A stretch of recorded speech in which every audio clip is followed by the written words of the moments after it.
Hey guys, it's Jan, Not a Real Farm. So we are back today planting, and we thought we'd do an update to show you what's been happening in the garden, what is growing, what we're adding. Of course, you've already seen our lovely wishing well feature here that we really enjoy. It adds a lot of ambiance to the greenhouse.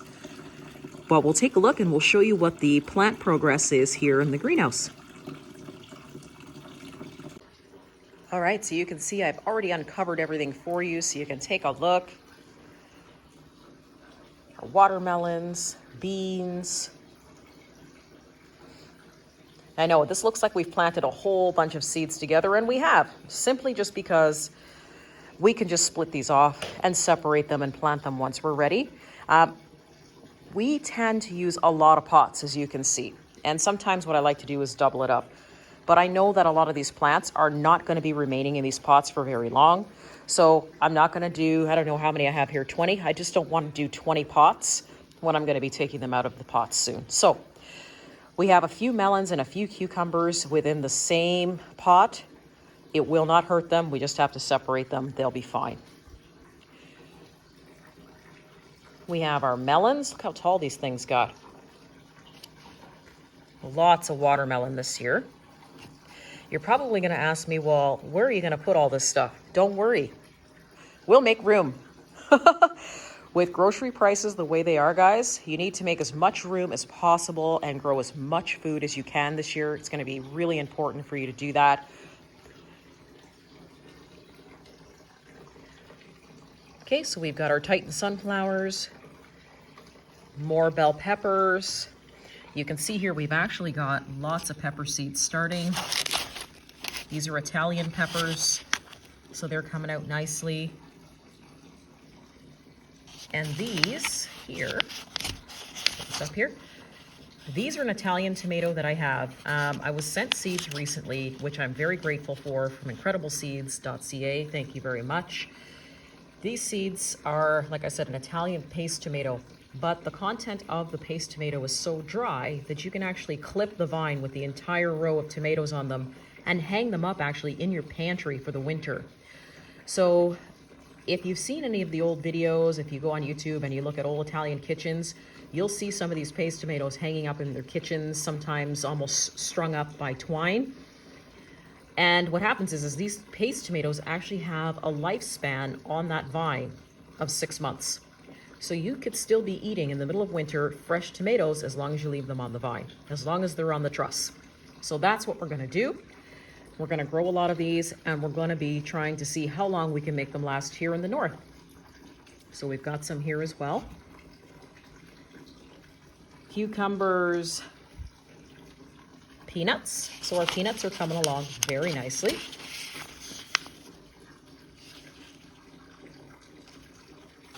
Unfortunately, these might have to be planted inside if the weather doesn't change. But they are really growing very fast now, especially the temperature has really kicked up now that the days are longer with the sun here in the greenhouse. So they are getting full blast heat all day long, and they just seem to love it. I have some miniature sunflowers here that are starting. You can see here. My black gram beans. Oh, my Greek beans, my Greek runner beans, these seeds are huge, are starting to come up. Got some basil. Now we're going to be transplanting our basil actually into some of the ceramic pots that my husband got me yesterday. I hope he's listening. Thank you so much. The ceramic pots are amazing. We got them actually for $30. They're big, they're beautiful, and I can't wait to plant some of the herbs in it. So what we're going to be doing is we're going to be taking the basil out of here and putting that actually in the new ceramic pot. It's a Thai purple eggplant that we've got. You know, eggplant is very fussy, but seems to be liking it in the greenhouse. More tomatoes. Here's our sacred blue beans. Guys, here is the pole bean. Look how tall it's getting.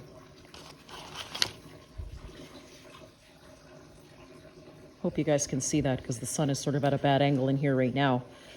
But the pole bean or the runner bean is getting extremely, it's extremely long. Here's our soybeans.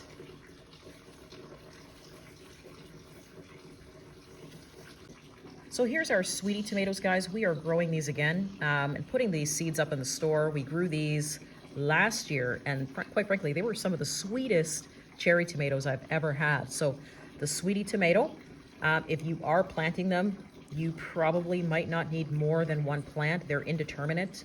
My vines actually grew to 8 feet. Here's our summer savory.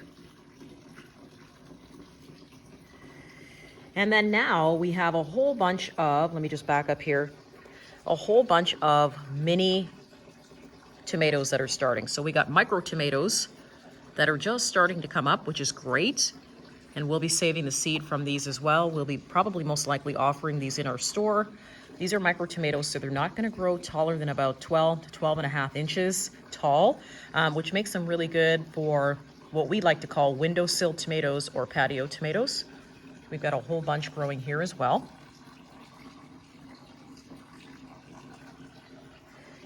And then this guy here is sort of a mix and match. So we've got cauliflower, we've got all kinds of different things, butternut squash. You can see here we've got cauliflower and broccoli.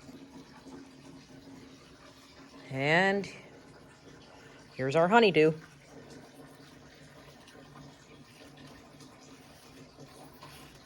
Turn around here.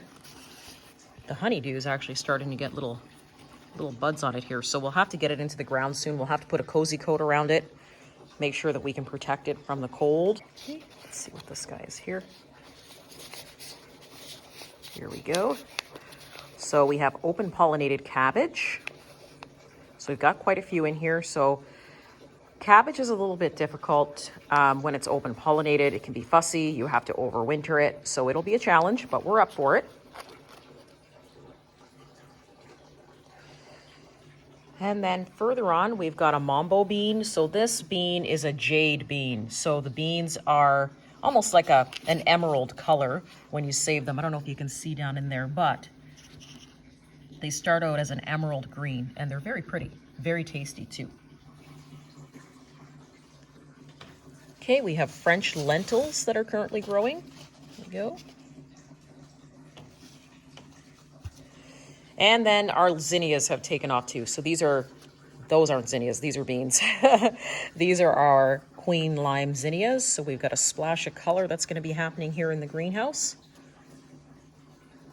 And these are Vortex beans. So Vortex beans are another pole bean that you can get.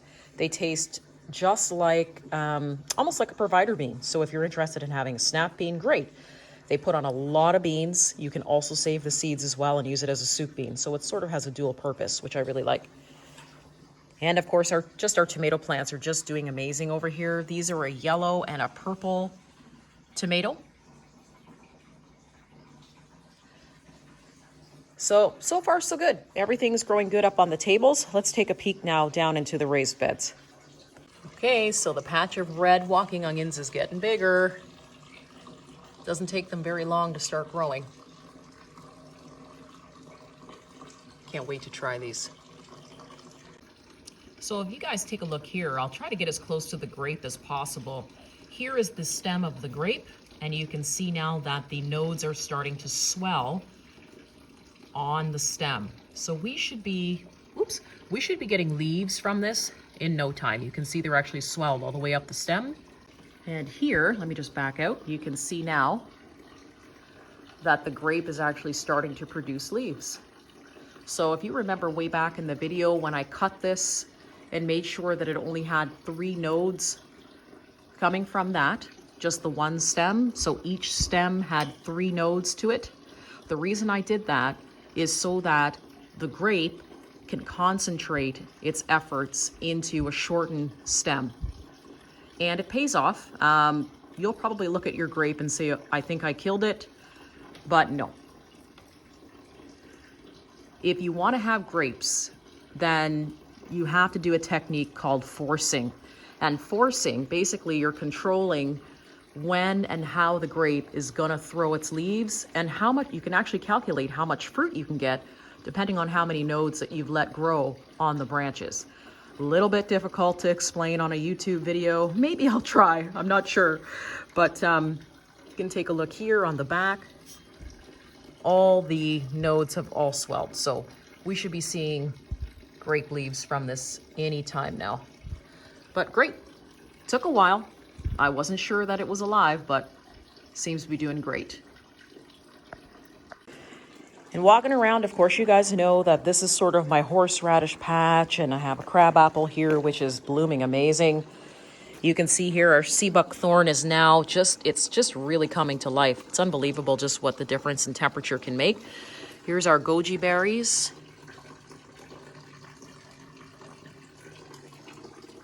And all the extra horseradish, of course. And we have another little water feature here. So eventually when the sun hits the top of the greenhouse, this will just start flowing. And take a look. Look at the roses.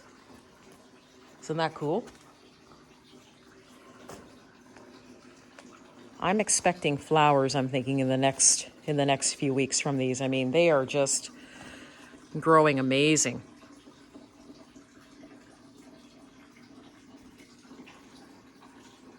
And the other side is doing that as well. But underneath it, as you guys know, there's my rice. I planted carrots in this little guy. Yes, you can transplant carrots very carefully, but it does work.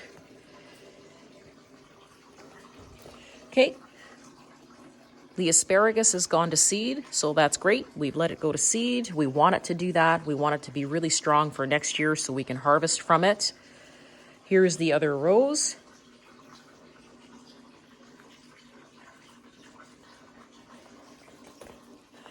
Look at this. Look at all these leaves. It's amazing.